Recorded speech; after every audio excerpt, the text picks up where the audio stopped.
Bismillahirrahmanirrahim. Assalamualaikum warahmatullahi wabarakatuh. Alhamdulillah. Wassalatu wassalamu ala rasulillah wa ala alihi wa sahbihi wa mawalah.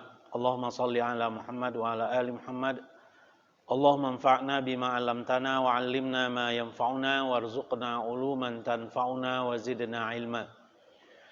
Jamaah sekalian rahimakumullah. Alhamdulillah pagi ini kita sudah kembali berada di majelis yang mulia ini. Setelah kita tunaikan salat subuh berjamaah, kita akan melanjutkannya dengan tawasaw bil haq, tawasaw bis sabar, dan tawasaw bil marhamah. Semoga majelis yang kita langsungkan sampai berakhirnya majelis ini mendatangkan manfaat dan keberkahan yang banyak bagi kita semua. Amin ya rabbal alamin. Jamaah sekalian rahimakumullah, kita akan lanjutkan apa yang sudah kita bahas di pertemuan sebelumnya. Tema Islam sebagai din para nabi versus klaim Yahudi dan Nasrani. Kita sudah singgung tentang bagaimana orang-orang Yahudi dan orang-orang Nasrani mengklaim bahwa Nabi Ibrahim itu adalah Yahudi atau Nabi Ibrahim adalah Nasrani. Mereka mengklaim bahwa mereka tidak akan tersentuh api neraka kecuali hanya beberapa hari saja. Mereka juga mengklaim bahwa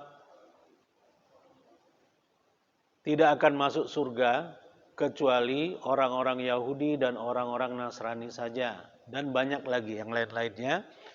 Ya, khususnya yang berkaitan dengan para nabi. Ketika mereka mengklaim Nabi Ibrahim alaihissalam adalah orang Yahudi atau orang Nasrani, atau penganut Yahudi atau penganut Nasrani, itu kan secara fakta nggak nyambung. Fenomena Yahudi dan Nasrani itu ada muncul ribuan tahun setelah Nabi Ibrahim alaihissalam. Itu sama halnya dengan mengklaim bahwa misalnya satu lembaga itu adanya berabad-abad setelah Islam itu muncul. Gitu. Tapi kemudian mengklaim bahwa Abu Bakar Siddiq itu adalah satu ormas yang ada di Indonesia misalnya. Itu kan nggak nyambung. Ya. Abu Bakar Siddiq radhiyallahu anhu hidupnya kapan, ormas itu munculnya kapan. Ya. Lebih kurang sama lah. Ya. Sebenarnya ada semacam lelucon di Mekah atau di Madinah, ya, tapi saya nggak tega untuk menceritakannya di sini. Yang berkaitan dengan salah satu suku yang ada di Indonesia. Baik, jadi ketika mereka, Bani Israel, mengklaim bahwa nabi-nabi yang kita kenal itu adalah bagian dari mereka, sebenarnya yang mereka inginkan itu apa? Dan sebenarnya para nabi itu membawa ajaran apa? Faktanya seperti apa? Itu yang menjadi titik tekan di pertemuan kedua ini dari pembahasan atau dari tema ini. Ya. Jadi titik tekannya adalah sebenarnya agama resmi dalam tanda kutip ya, yang Allah Subhanahu Wa Taala turunkan ke muka bumi ini melalui para nabi dan rasul yang Allah utus. Ya, sejak Nabi Adam atau Nabi Nuh alaihissalam sampai Nabi Muhammad SAW, itu agama mereka apa? Ajaran yang Allah titipkan kepada mereka itu apa sebenarnya? Apakah bervariasi? Ya, sebagaimana yang dirasakan dan juga diyakini oleh orang-orang Yahudi, orang Nasrani, dan penganut agama-agama yang lain? Ya. Ataukah sebenarnya yang Allah titipkan kepada para rasul sebenarnya cuma satu? Kita akan membahas penegasan tentang hal ini. Dakwah Rasulullah SAW kalau kita bandingkan dengan dakwah para rasul yang Allah utus sebelumnya, asas dakwah Rasulullah SAW adalah penegas dan penyempurna dari dakwah para rasul yang pernah Allah utus. Jadi sifatnya adalah penegas dan penyempurna. Karena tidak ada lagi nabi setelah Rasulullah sallallahu alaihi wasallam. Ya, misi yang diemban oleh Rasulullah sallallahu alaihi wasallam adalah untuk mengenalkan ajaran Allah Subhanahu wa taala yang bersifat menyeluruh, syumul kepada seluruh manusia, kafatal linnas. Berbeda dengan nabi-nabi sebelum beliau yang Allah utus untuk komunitas tertentu saja, bukan untuk seluruh manusia. Ya. Nabi Musa alaihissalam diutus untuk kalangan Bani Israel. Bani Israel artinya keturunan Nabi Yakub alaihissalam. Keturunan yang lainnya enggak. Nabi mereka bukan Nabi Musa. Nabi Musa alaihissalam, Nabi Isa alaihissalam, Nabi Daud, Nabi Sulaiman alaihimussalam diutus oleh Allah Subhanahu wa taala untuk komunitas khusus, yaitu Bani Israel. Ya. Kita tahu itu karena dibicarakan di dalam Al-Quran. Sedangkan nabi-nabi yang lain namanya pun nggak disebutkan di dalam Al-Quran. Kaumnya pun kaum yang mana tidak disebutkan di dalam Al-Quran. Padahal menurut hadis Abu Dzar Al-Ghifari radhiyallahu anhu, jumlah nabi ada 124.000 orang. Ya. Kalau hanya sekedar 25 untuk dihafal, insya Allah lebih mudah lah daripada kita ngapal 124.000 orang.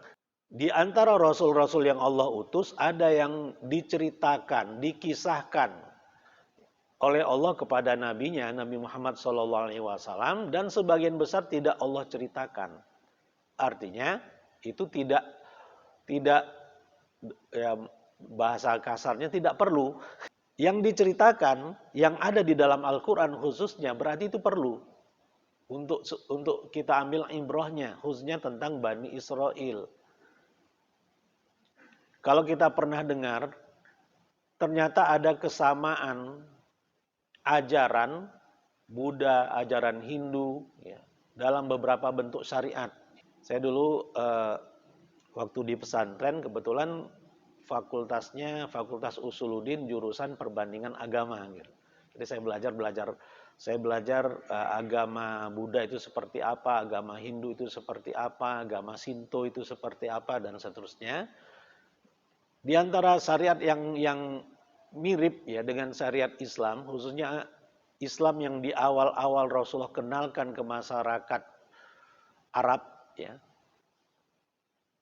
adalah diharamkannya khamar. Dalam ajaran agama Buddha, agama Hindu, khususnya bagi tokoh-tokoh agamanya, mereka tidak boleh mencuri, tidak boleh mabuk-mabukan, ya, tidak boleh berzina, dan seterusnya. Itu ada dalam ajaran Buddha, dalam ajaran Hindu. Dalam ajaran Islam, itulah poin-poin yang Rasulullah ajarkan kepada orang-orang Yasrib ketika membaiat beliau dalam Bai'atul Aqobah pertama. Ketika mereka siap masuk Islam, Rasulullah membaiat mereka agar jangan menyekutukan Allah, tidak boleh mencuri, tidak boleh berzina, dan seterusnya. Ada kecocokan. Bahkan ada yang pernah meneliti bahwa Siddhartha Gautama itu sebenarnya nabi. Yang masih diingat oleh oleh masyarakatnya, ya, turunan dari pengikut-pengikutnya, yang masih diingat cuma itu saja. Ya, sedangkan tentang kesirikan itu tidak mereka lakukan. Mereka mengkultuskan Siddhartha Gautama, bahkan mereka klaim itu sebagai Tuhan mereka. Begitu juga yang ditemukan di orang-orang Indian yang ada di Amerika Selatan, suku Inka, ya, kemudian orang-orang Indian lainnya, orang Indian yang ada di Amerika Serikat sekarang, itu ternyata mereka Muslim. Dan dulu, ya, sebelum zaman Nabi Muhammad SAW, mereka pernah punya nabi konon. Tapi kenapa itu tidak disebutkan di dalam Al-Quran, hanya sekilas saja? Ya. Karena memang itu nggak perlu untuk kita. Untuk kita yang perlu adalah kita memahami ajaran Rasulullah Shallallahu Alaihi Wasallam, akidahnya seperti apa, syariatnya seperti apa, kemudian akidah nabi-nabi sebelumnya itu seperti apa, kemudian Allah Subhanahu Wa Taala membicarakan tentang Bani Israel saja, gitu, dan nabi-nabi mereka. Bagaimana sikap Bani Israel terhadap nabi-nabi mereka, itu yang berulang-ulang kita dapatkan di dalam Al-Quran dari pertama sampai akhir. Diulang-ulang terus. Apa ibrah yang bisa kita ambil dari fakta yang kita dapatkan di dalam Al-Quran? Ibrahnya adalah Allah Subhanahu wa Ta'ala ingin mengenalkan kepada kita lawan-lawan kita, musuh-musuh kita.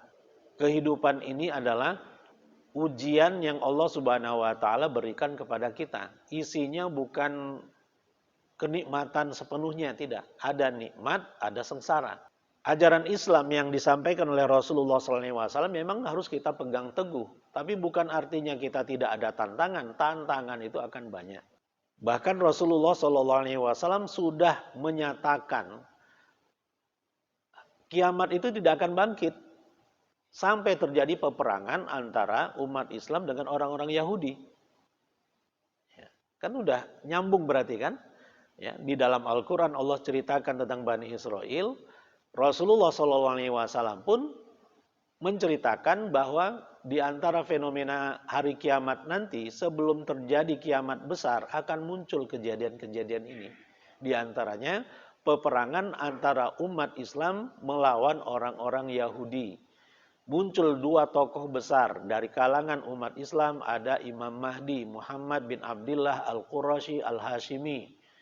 Jadi namanya definitif di dalam hadis. Walaupun tidak disebut secara gamblang, tapi Rasulullah katakan tidak akan bangkit kiamat sebelum muncul seseorang yang namanya seperti namaku, nama ayahnya seperti nama ayahku, dan dia berasal dari keturunan keluarga besarku.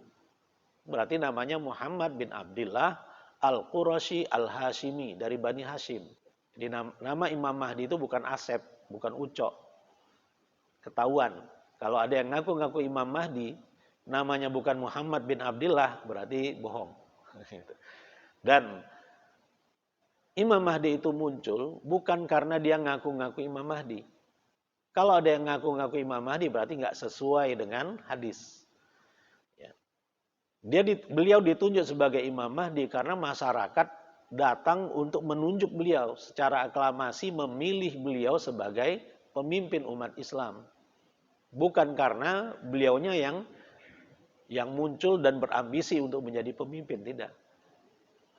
Jadi itu sudah rinci Rasulullah Shallallahu Alaihi Wasallam ceritakan di dalam hadis-hadisnya, dan itu nyambung dengan fakta yang ada di dalam Al-Quran, gitu kan, tentang Bani Israel. Sementara orang-orang Yahudi di akhir zaman nanti akan mempunyai pemimpin yang sakti, namanya Dajjal. Ya, sebutannya adalah Dajjal. Dan di saat yang sama Allah akan turunkan Nabi Isa alaihissalam dari langit dan akan bergabung dengan tentara Imam Mahdi. Disuruh jadi imam, beliau menolak dan mengatakan imam dari kalangan umat Nabi Muhammad SAW. Jadi seorang nabi bermakmum dengan salah seorang keturunan Nabi Muhammad SAW. Gitu. Jadi, jangankan Nabi Muhammadnya ya, salah seorang umat Nabi Muhammad SAW itu lebih mulia dibanding Nabi Isa alaihissalam. Gitu. Ini yang Rasulullah SAW sudah ceritakan kepada kita semua. Kita tinggal menyambungkan cerita fakta Bani Israel dengan fakta yang ada di dalam hadis itu. Katakanlah kita sedang berada di tengah-tengah ini. Gitu. Untuk menyambung cerita tentang Bani Israel di dalam Al-Quran, supaya kita tidak melenceng ke kanan, melenceng ke kiri, nyambung sejarahnya dengan apa yang Rasulullah katakan tentang fenomena akhir zaman nanti.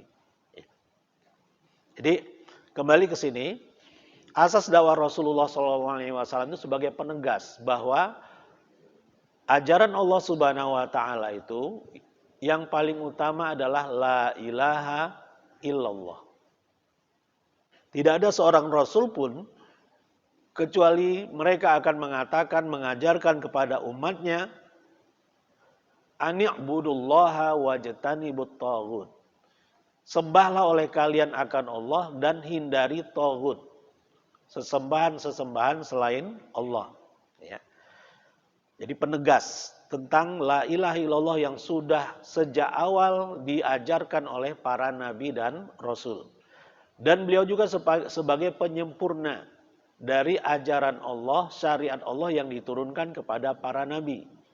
Ketika Rasulullah SAW diutus, Allah Subhanahu wa taala yang memberitakan kepada rasulnya bahwa beliau diutus kafatal linnas basyira wa nadhira. Sebagai rasul untuk seluruh manusia. Dan syariatnya pun cocok untuk diberlakukan kepada seluruh umat manusia yang beragam suku dan bangsanya. Beda dengan Bani Israel ya, Nabi Musa, Nabi Isa itu khusus untuk Bani Israel. Jadi kalau ada yang bukan Bani Israel, ya ngaku-ngaku penganut ajaran Taurat, ajaran Injil, itu di luar konteks itu udah, nggak cocok. Ya. Karena mereka diutus ke kalangan Bani Israel. Asas dakwah setiap Rasul adalah akidah, syariah, dan akhlak. Yang paling utama adalah akidah. Akidah setiap Rasul sama semua. Tapi syariat dan akhlaknya ini berbeda. Apa beda akidah dengan syariat? Kalau akidah sifatnya baku, tidak berubah. Sebagaimana firman Allah di surat Asy-Syura ayat 13, "Syara'a lakum minad dini ma wassa bihi Nuhan walladzi auhayna ilaika wa ma wassayna bihi Ibrahim wa Musa wa Isa an aqimud dina wa la tatafarraqu fihi." Allah telah mensyariatkan buat kalian dari agama ini apa yang telah diperintahkannya kepada Nabi Nuh alaihissalam. Apa yang Allah sudah wasiatkan kepada Nabi Nuh alaihissalam dan yang telah kami wahyukan kepadamu wahai Muhammad. Dan apa yang telah kami wasiatkan kepada Ibrahim, Musa dan Isa alaihimussalam agar aqimuddin wala tatafarraqu fihi. Tegakkanlah agama ini dan jangan kalian berpecah belah di dalamnya. Jadi ini yang Allah Subhanahu wa taala tetapkan kepada seluruh nabi untuk iqamatuddin, menegakkan agama ini yang berlandaskan la ilaha illallah. La ilaha illallah itulah ya, landasan dakwah seluruh nabi yang pernah ada. Para ulama mengatakan Rasul pertama itu adalah Nabi Nuh alaihissalam. Bukan Nabi Adam. Ya. Kenapa? Karena ada perbedaan antara Nabi dengan Rasul. Kalau Rasul membawa syariat baru. Kalau Nabi hanya melanjutkan syariat yang sudah ada sebelumnya. Makanya jumlah Nabi ada 124.000 orang berdasarkan hadis Abu Dzar. Dan Rasul di antara sedemikian banyak Nabi ada 313. Karena pertanyaan Abu Dzar kepada Rasulullah SAW, ya, ada berapa jumlah Nabi? 124.000 orang. Wa kamir rusulu minhum. Dan ada berapa orang Rasul di antara mereka ya Rasulullah? Di antara mereka. Berarti setiap Rasul adalah Nabi. Tapi Nabi belum tentu Rasul. Apa perbedaan Nabi dengan Rasul? Kalau Nabi tidak membawa syariat baru. Kalau Rasul membawa syariat yang baru. Akidahnya sama, syariatnya yang baru. Nabi Adam, beliau tidak membawa syariat baru karena beliau membawa dari langit langsung ke bumi. Langsung diajarkan ke anak-anaknya. Gitu kan? Tidak ada manusia lain kecuali beliau, istrinya, dan anak-anaknya. Nah, baru terjadi penyimpangan di zaman Nabi Nuh alaihissalam. Ada sebagian manusia mulai menyembah berhala. Diutuslah Nabi Nuh alaihissalam untuk mengingatkan kaumnya, mengingatkan manusia, ya. Yang beriman ikut ke dalam kapal, yang tidak mau beriman mereka lah yang ditenggelamkan oleh Allah Subhanahu wa taala. setelah selesai banjir besar itu, kehidupan di muka bumi ini diawali dari seluruh manusia dan hewan yang ada di kapal Nabi Nuh alaihissalam. Mereka lah yang kemudian beranak pinak. Makanya dalam konteks itu, ya, dalam cerita seperti itu, tidak ada pelarangan masalah pernikahan dalam syariat Nabi Nuh alaihissalam. Ya, itu boleh pernikahan kakak beradik itu boleh. Kenapa? Karena manusianya cuma itu, nggak ada yang lain. Manusianya cuma yang ada di dalam kapal itu. Kemudian muncul syariat yang lain yang akan disesuaikan oleh Allah Subhanahu wa taala dengan kebutuhan manusia yang sedang dihadapi oleh nabi berkenaan, ya. Jadi yang sama di antara para nabi adalah akidahnya, sedangkan syariat dan akhlak ada perbedaan.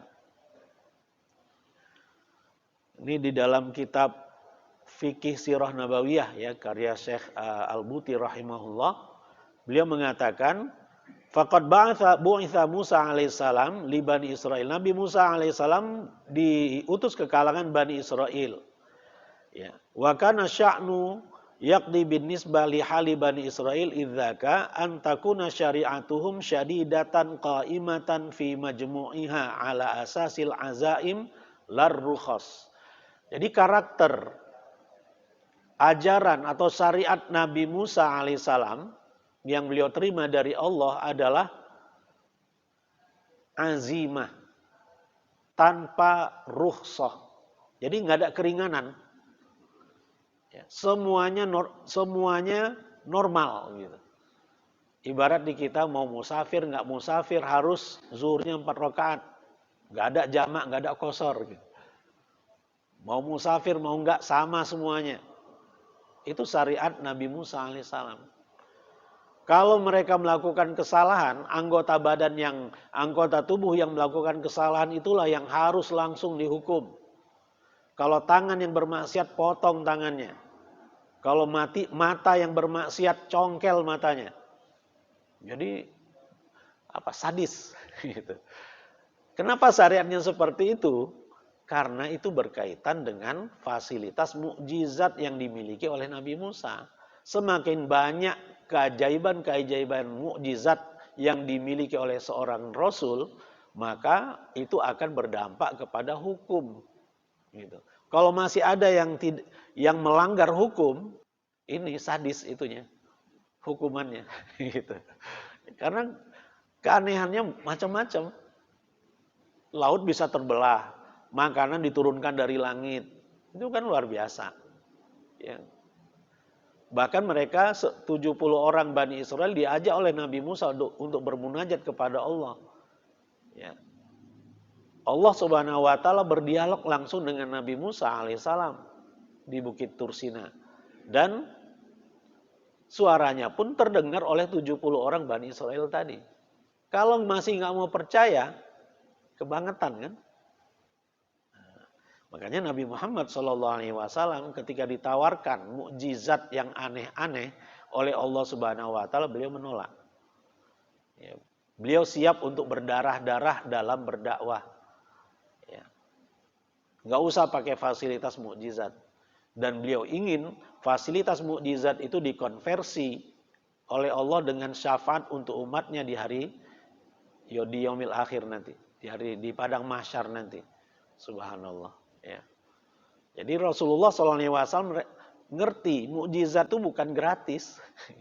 Mukjizat itu berkaitan juga dengan syariat.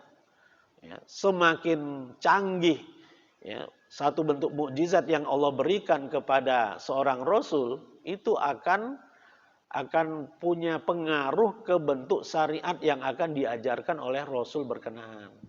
Itu yang Rasulullah mengerti, makanya Rasulullah menolak. Ya, Rasulullah sangat sayang kepada umatnya. Rasulullah tidak ingin memberatkan kita. Dan beliau rela untuk berdarah-darah dalam berdakwah mengenalkan Islam kepada umat manusia. Ya. Dan kalaupun ada yang menolak, ada yang katakanlah menolak atau memusuhi, tidak langsung dihukum oleh Allah di dunia. Jadi tidak ada tiba-tiba satu kampung dibalik oleh malaikat Jibril seperti kaum Nabi Lut, itu nggak ada. Gitu. Nggak ada peristiwa yang seperti itu. Ya. Kalau peristiwa seperti kaum Nabi Lut, kaum Ad, kaum Tsamud, itu azab yang mereka terima itu luar biasa, di luar nalar manusia. Dan yang melakukannya adalah malaikat Jibril alaihissalam dengan satu sayapnya saja. Dengan satu sayapnya dibalik kaum Nabi Lut. Kampungnya itu langsung diangkat kayak smackdown gitu. Ya, oleh malaikat Jibril alaihissalam. Kaum Tsamud cukup diteriakin saja. Malaikat Jibril mengeluarkan suaranya yang keras, mati semuanya. Jadi hukum yang seperti itu tidak ada pada umat Nabi Muhammad SAW. Sebejat apapun, sekeras apapun permusuhan seorang manusia di zaman ini kepada Islam dan umat Islam. Kan kemarin ada yang nantang-nantang Allah kan. Apa langsung mati? Enggak kan? Kalau itu terjadi di zaman Nabi Musa, itu udah habis itu. Disikat sama malaikat Jibril itu. Ya. Tapi sekarang tidak. Itulah di antara bentuk rahmatan lil alamin itu. Wa ma arsalnaka illa rahmatan lil alamin. Dan tidak kami utus engkau ya wahai Muhammad kecuali sebagai rahmat bagi seluruh manusia. Jadi tidak terjadi lagi ya, karena rahmat Allah atas diutusnya Rasulullah SAW, tidak ada kejadian yang seperti itu lagi, nggak ada kejadian lagi. Tapi nanti di hari kiamat itu ceritanya. Di dunia ini, di bumi ini tidak terjadi lagi yang seperti itu. Ya. Jadi di syariat Nabi Musa tidak ada rukhsah, semuanya azimah. Azimah lawan dari rukhsah. Salat zuhur 4 rakaat itu azimah. Dalam kondisi musafir bisa ditunaikan 2 rakaat saja, itu rukhsah. Dalam syariat Nabi Musa alaihissalam semuanya azimah, nggak ada rukhsah. Sedarurat apapun seorang manusia nggak boleh, tidak ada rukhsah, harus melaksanakan azimah. Tidak ada istighfar, langsung dibalas di dunia kesalahan-kesalahan itu. Jadi itu syariat. Ya. Kita harus bisa membedakan antara akidah dengan syariat. Kalau akidah sesuatu yang kita yakini, landasan dari amalan-amalan kita adalah akidah. Konkretnya bagi kita, la ilaha illallah Muhammadur Rasulullah itu asas dari seluruh amalan-amalan kita. Sedangkan syariat, ya sholatnya itu syariat. Ya. Sholat, puasa, zakat, haji, itu syariatnya. Ya. Nah, maka dengan demikian, Syekh Muhammad Said Ramadan Al-Buti rahimahullah ya, menolak istilah agama langit. Tidak ada agama langit kecuali Islam. Yang ada syariat langit, ya. Syariat langit itu banyak, berbeda. Syariat Nabi Musa berbeda dengan syariat Nabi Isa, berbeda lagi dengan syariat Nabi Muhammad SAW. Ya, itu syariat langit. Sedangkan agama langit itu cuma satu, Islam. Innad dina indallahil Islam. Seluruh manusia diperintah untuk menganut Islam. Dibawa oleh setiap Rasul dari Nabi Adam alaihissalam sampai Nabi Muhammad SAW. Jadi seharusnya seluruh manusia itu muslim. Dulu di zaman Nabi Musa, Islamnya ya ala Taurat, ala kitab Taurat. Di zaman Nabi Isa alaihissalam, Islamnya ala kitab Injil. Ketika Nabi Isa alaihissalam diutus ke kalangan Bani Israel, seluruh Bani Israel diperintahkan untuk bergabung ke Nabi Isa semuanya. Mengacu ke kitab Injil. Tapi sebagian Bani Israel menolak, khususnya dari kalangan Yahudi. Menolak untuk bergabung ke Nabi Isa alaihissalam. Ya. Di zaman Nabi Isa alaihissalam, muslimnya adalah pengikut Nabi Isa alaihissalam. Kafirnya adalah yang yang menolak ajaran Nabi Isa, itu kafir. Gitu. Ya. Syariat langit banyak berbeda yang datang menghapus yang sebelumnya. Syariat Nabi Isa menghapus syariat Nabi Musa alaihissalam. Tapi orang-orang Yahudi menolak. Ya, sehingga terjadilah kemudian hukum khusus. Di kalangan Bani Israel ini ada dua kelompok yang dikhususkan oleh Allah Subhanahu wa taala, yaitu Yahudi dan Nasrani. Ya, kita sudah singgung di pertemuan sebelumnya. Allah Subhanahu wa taala tidak menyebutkan agama Yahudi atau agama Nasrani. Itu tidak, Allah tidak pernah menyebut itu. Ya, yang Allah sebut adalah orang-orangnya. Walang tardo angkal Yahudu walan Nasara hatta tattabi'a millatahum. Yang Allah sebut adalah al-Yahud, orang-orang Yahudi. An-Nasara, orang-orang Nasrani. Jadi yang Allah sebut orang-orangnya. Kenapa mereka tidak disebut muslimun? Orang-orang Islam. Karena mereka sudah menyelewengkan ajaran Nabi Musa alaihissalam. Sehingga mereka tidak pantas lagi disebut muslimun. Allah rubah dengan al-Yahud. Ya.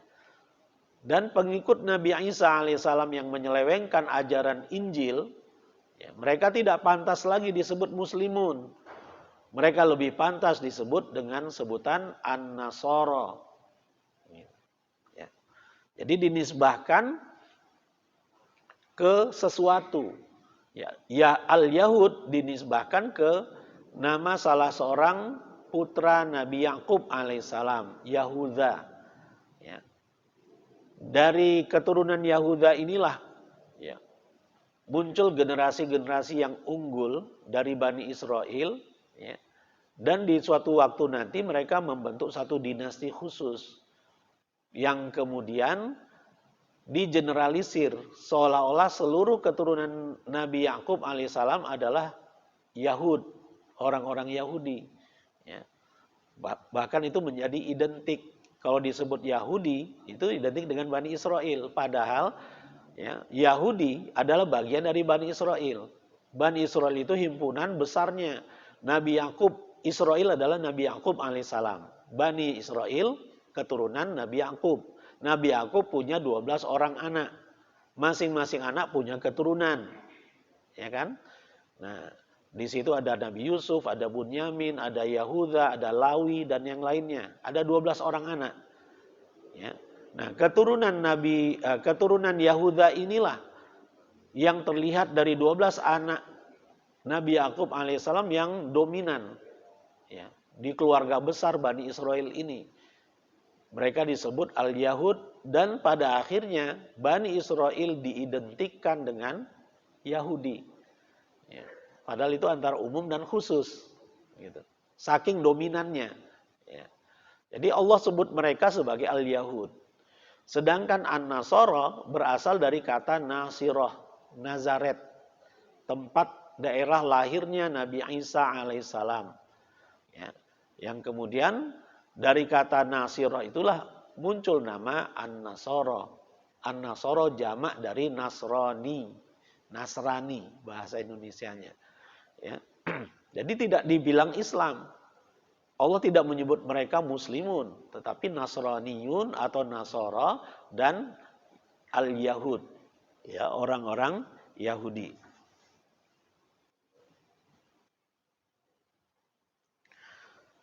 Contoh syariat langit adalah syariat Nabi Nuh alaihissalam, syariat Nabi Ibrahim, syariat Nabi Syuaib, syariat Nabi Musa, syariat Nabi Isa, dan lain-lain. Ya. Yang berbeda-beda antara satu nabi dengan nabi yang lainnya. Sedangkan agama langit cuma satu, yaitu Islam. Inna dina indallahil Islam. Ya, din di sisi Allah yang diakui oleh Allah adalah hanya Islam.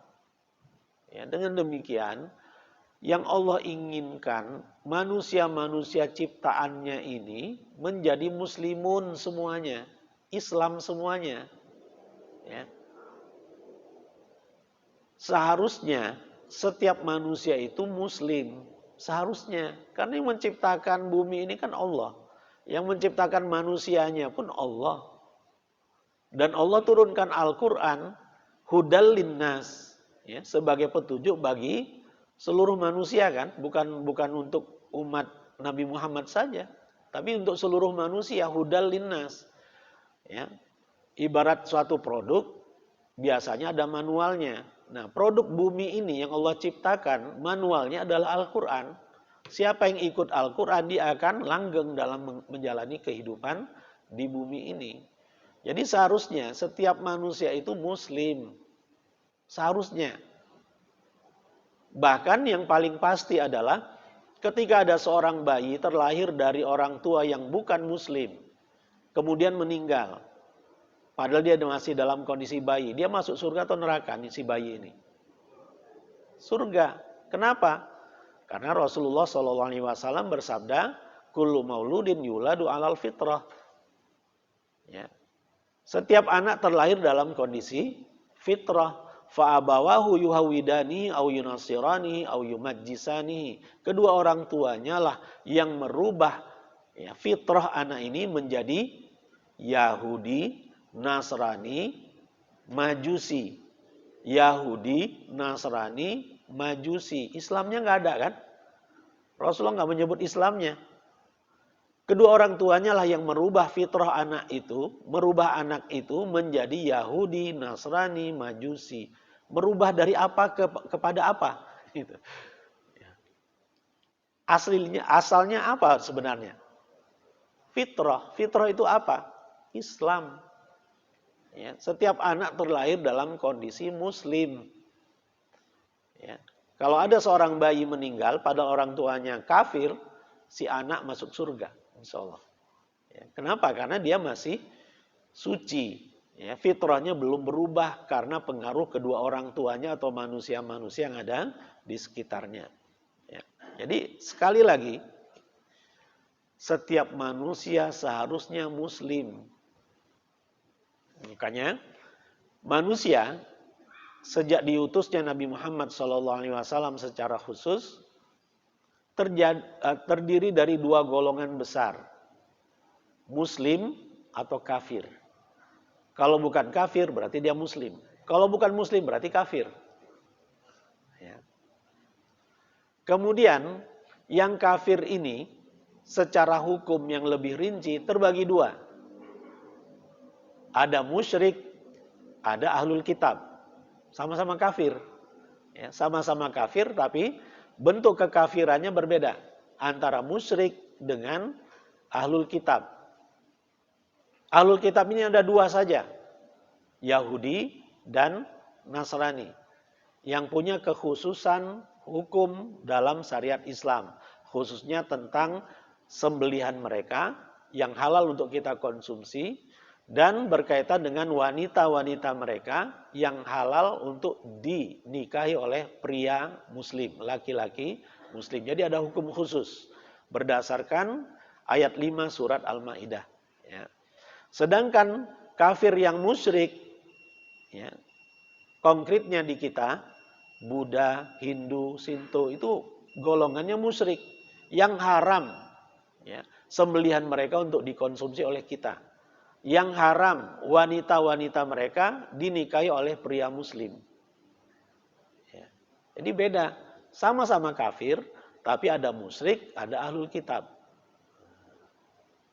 Apa ada yang di antara muslim dan kafir? Ada, yang abu-abu, namanya munafik.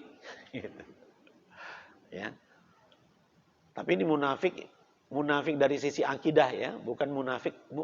Kemunafikan itu ada dua. Ya.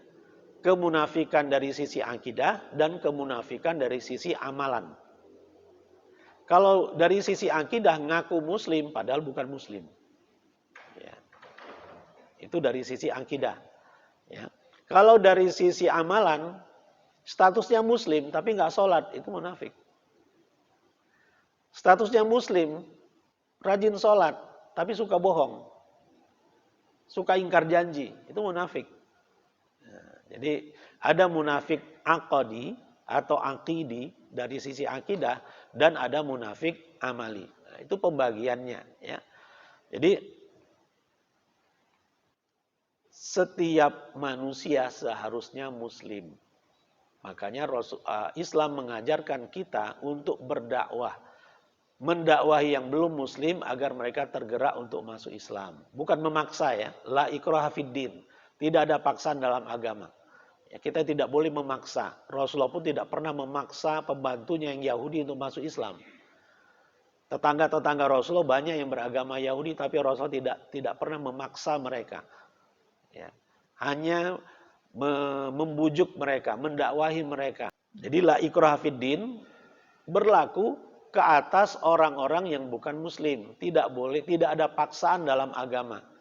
Kalau sesama muslim, ada orang nggak sholat, kita paksa untuk sholat. Nggak boleh memakai dalil la ikraha fiddin. Gitu. La ikraha fiddin itu untuk non muslim. Kalau sesama muslim, ada seorang muslim belum sholat subuh, pada tempatnya untuk kita paksa. Gitu. Karena kita khawatir, gara-gara nggak sholat kita juga yang kena azab. Gitu. Ya. Baik. Islam adalah agama para rasul. Di antara dalilnya, ayat 130 sampai 133 yang konteksnya tentang Nabi Ibrahim, tentang Nabi Yakub, tapi ujungnya wa antum muslimun. Ya. Islam. Ya. Kemudian ayat 52 surat Al-Imran, konteksnya Nabi Isa, tapi ujungnya washhad bi anna muslimun. Dan saksikanlah bahwasanya kami ini adalah orang-orang Islam. Ya, ceritanya tentang Nabi Isa, tapi kata yang dipakai adalah Islam. Ceritanya tentang Nabi Ibrahim, tentang Nabi Yakub dan keturunan-keturunannya, kata yang dipakai adalah Islam. Ya, tidak ada istilah Yahudi, tidak ada istilah Nasrani di sini, nggak ada. Jadi Nabi Isa adalah Muslim, Nabi Musa adalah Muslim. Ya. Setiap Nabi pasti Muslim, nggak mungkin punya agama yang lain selain Islam. Ya, punya gelar yang lain selain Muslim itu nggak mungkin. Ya. Mengapa ada nama lain? Di antara jawabannya adalah surat Al-Imran ayat 19. Inna dina indallahil Islam. Sesungguhnya agama, din ya, yang diakui di sisi Allah hanyalah Islam. Wa makhtalafal ladzina utul kitaba illa min ba'di ma ja'ahumul ilmu baghyan bainahum. Dan tidaklah berselisih orang-orang yang diberikan Alkitab, Yahudi dan Nasrani, kecuali setelah datang kepada mereka ilmu. Ya, pengetahuan tentang Nabi akhir zaman itu siapa?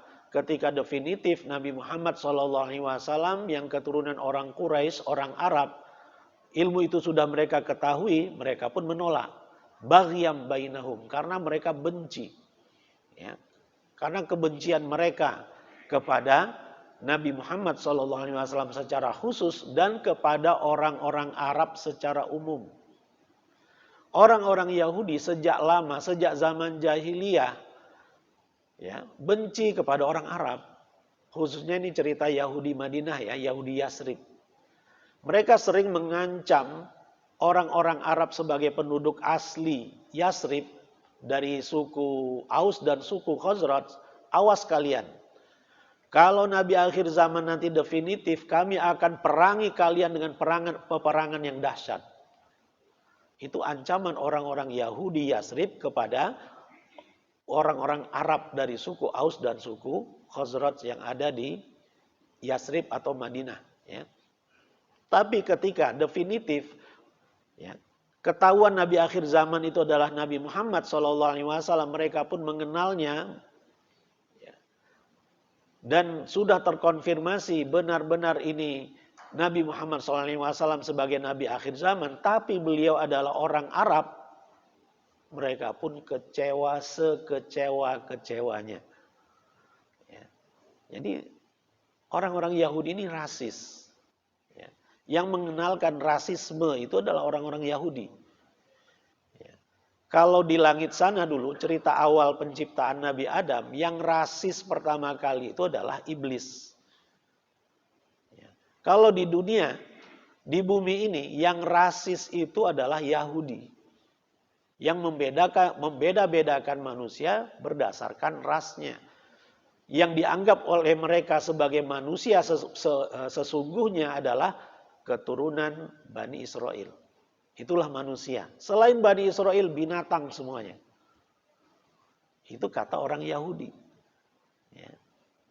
Jadi mereka ini sangat rasis. Baghyan bainahum. Jadi tidak ada alasan lain. Alasan lain mereka menolak Islam adalah gara-gara pembawanya adalah orang Arab. Jadi kalau sekarang muncul lagi sentimen anti-Arab, itu pengulangan sejarah sesungguhnya. Ini sejarah yang berulang. At-tarikhu yu'idu nafsah dalam pepatah Arab. Ya, sejarah mengulangi dirinya sendiri. Ya, jadi sejarah itu berulang. Sejarah manusia di muka bumi ini sealurnya akan menyesuaikan Al-Quran. Gitu. Tidak ada cerita baru. Semuanya ada di dalam Al-Quran. Modus-modus kemaksiatan sudah ada ceritanya di dalam Al-Quran. Tidak ada modus yang baru, itu nggak ada. Ya, jadi kalau kita akrab dengan Al-Quran, belajar Al-Quran, kita akan semakin cerdas. Gitu. Karena kita mendapatkan kisi-kisi dari Allah ya, tentang apa yang bakal terjadi. Dari hal-hal peristiwa-peristiwa yang terjadi, kita bisa mencerna, oh ini maksud dari ayat ini. Berarti sikap saya harus seperti ini. Gitu. Ya. Wa may yakfur bi ayatillahi fa innallaha sari'ul hisab. Jadi alasannya adalah dengki. Ya. Orang-orang ahlul kitab yang paling dekat dengan Islam, mereka sangat benci. Kenapa? Yang membawa ajaran Islam yang terakhir, versi terakhir itu dari orang Arab. Kenapa bukan dari Bani Israel? Padahal kalaulah dari Bani Israel belum tentu juga mereka ikut. Ya kan? Sebagaimana Nabi Isa diutus dari Bani Israel, mereka mencoba membunuh Nabi Isa justru. Ya. Ini belum tentu juga. Sebagaimana di dalam Al-Quran, orang-orang Yahudi, orang-orang musyrik Quraisy ingin supaya Nabi itu dari kalangan malaikat. Jangan dari kalangan manusia. Masa sih seorang nabi jalan-jalan di pasar dan memakan makanan? Mali hadzal rasul ya'kulut ta'ama wa yamshi fil aswaq. Menurut mereka nggak pantas. Tapi Allah menjawabnya, kalaulah diutus malaikat belum tentu juga mereka mau ikut. Justru alasannya akan semakin kuat. Lah kami nggak bisa ikut nabi kami karena dia malaikat, kami manusia. Jadi lesnya beda lagi nanti, ngelesnya beda lagi, nah, gitu ya.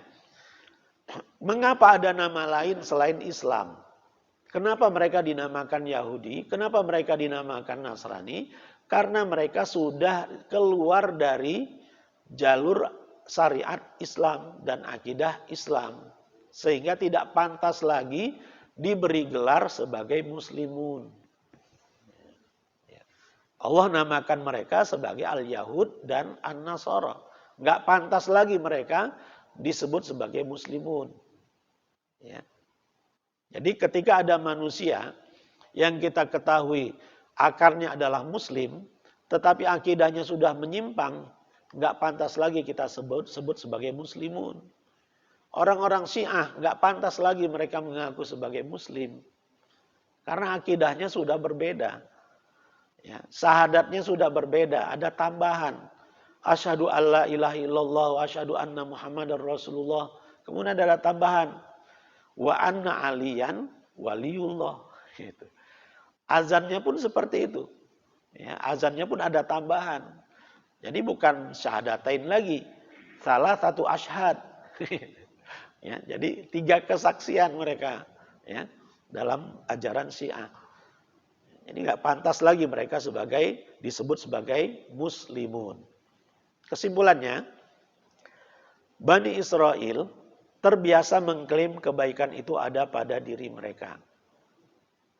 Berarti modus yang seperti ini akan muncul sepanjang zaman. Ya. Akan muncul kelompok-kelompok tertentu, baik yang berkaitan dengan agama atau aliran, atau organisasi atau apapun namanya, yang akan mengklaim yang benar itu mereka, yang lainnya salah. Modus seperti ini akan muncul sepanjang zaman. Bagaimana kita menghadapinya? Alhamdulillah, ya, kita sudah punya standar untuk mengetahui sesuatu itu benar atau salah. Standarnya adalah Quran dan Sunnah. Kita cocokkan saja dengan standarnya. Ya. Islam adalah nama din yang dibawa oleh seluruh nabi. Jadi nabi yang pernah ada, agama mereka, din mereka adalah Islam. Tidak punya nama yang lainnya. Seluruh manusia, baik yang berpredikat sebagai nabi ataupun bukan, akan mempertanggungjawabkan perbuatannya masing-masing di hadapan Allah Subhanahu wa taala. Ya. Nabi manapun mereka akan bertanggung jawab pada Allah nanti di hari kiamat. Nabi Nuh alaihissalam dan nabi-nabi yang lain juga diwajibkan oleh Allah untuk mencari saksi. Diceritakan dalam hadis tentang Nabi Nuh. Ketika Allah bertanya kepada Nabi Nuh, "Wahai Nuh, apakah kamu telah menyampaikan risalahmu, ya risalahku kepada umatmu?" "Sudah," kata Nabi Nuh. "Siapa saksimu?" Datanglah Nabi Nuh ke Nabi Adam. Nabi Adam merasa tidak percaya diri, "Enggak, jangan saya." Coba ke Nabi yang lainnya. Datang ke Nabi Ibrahim. Nabi Ibrahim mengatakan, "Oh, jangan saya." Coba ke Nabi Musa. Datang ke Nabi Musa pun mengatakan, "Jangan saya." Kemudian datang ke Nabi Isa, "Jangan saya." Kemudian kepada siapa Nabi Nuh alaihissalam mencari persaksian? Ternyata kepada siapa? Bukan kepada Nabi Muhammad, tetapi kepada umat Nabi Muhammad SAW. Ya. Kita, ya, Nabi Nuh alaihissalam akan bertanya kepada kita. Dan kita pun bersaksi, benar ya Allah, Nabi Nuh sudah menyampaikan dakwahnya kepada umatnya. 950 tahun beliau sampaikan. Itu kan diceritakan dalam Al-Quran. Ya. Wa kadzalika ja'alnakum ummatan wasata litakunu syuhada'a 'alan nas wa yakunar rasulu 'alaikum syahida. Itu ayatnya. Ya. Demikianlah kami jadikan kalian sebagai umat pertengahan, wasat. Ya.